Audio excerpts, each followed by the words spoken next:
जय श्री जगन्नाथ सांग मैंने चलते आज आम बनवा छतु बेसर से काटी रखी देखु पियाज छतु टमाटो दुई तीन बड़ साइजर टमाटो कंचा लंका 3 प्रथम आम मसला प्रस्तुत करनवा से रखी 2 चम्मच सोरिष गोटे चम्मच जीरा अल्प धनिया और किसी रसुण या भल भाव बाटी पेस्ट करी रखी नवा। प्रथम आम कौन करवा गोटे पात्र रे अल्प किसी तेल टमाटो और लुण दे भल भाव सिझाई रखी नवा। या आम स्लो आंच रे 5 मिनट छाड़ी नवा जहाँफल कि सी पूरा सॉफ्ट हो जाइए।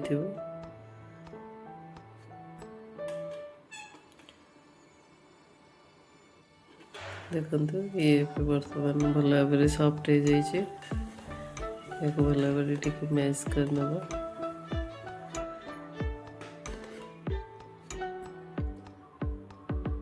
पूरा सॉफ्ट हो जाइए।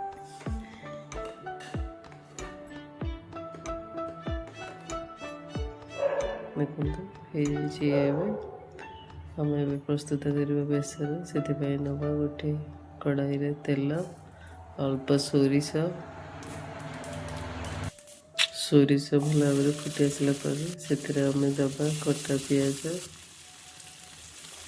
या अल्प समय भाजी नवा बेसी भाजवा नहीं गोटे थर भल भाव लौटाई दबा। एथिरे पियाज कच्चा रही भारी भल लगे खाइबापी। तापर एथिरे आम दबा बाटी रखी मसला सोरिष बटा को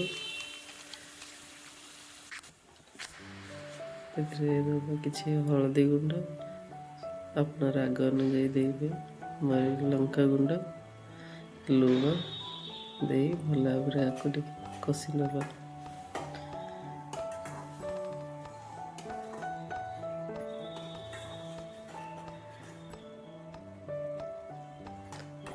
भल भाव लौटे ने ढाकुणी 2 मिनट स्लो आंच रे छाड़ीदे। देखते ये आमर मसला हो जाम दबा काटी रखी छतु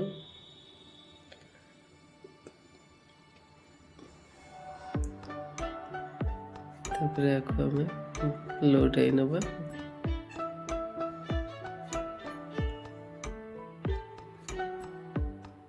भल भाव मसला जमी मिसीज बड़ी भाव लौटे ना।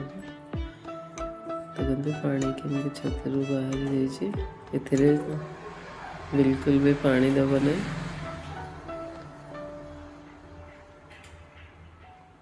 तापर आम ए दबा काटी रखी कंचा लंका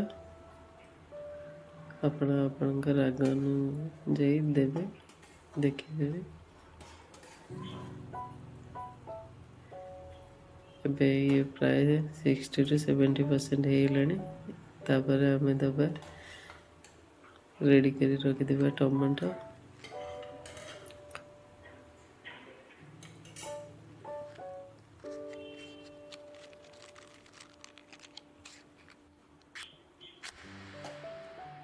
टमाटो को देला पर आपको भल भाव घाटी नवा। ये प्राय हो आसला फुटवाई छाड़दबा 2-3 मिनट। देख तो ये हो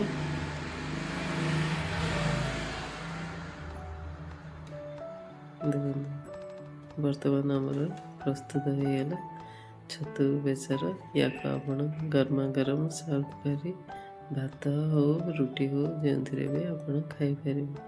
जदि वीडियोटी भल लगे ताले लाइक शेयर एंड सब्सक्राइब करदे। रही।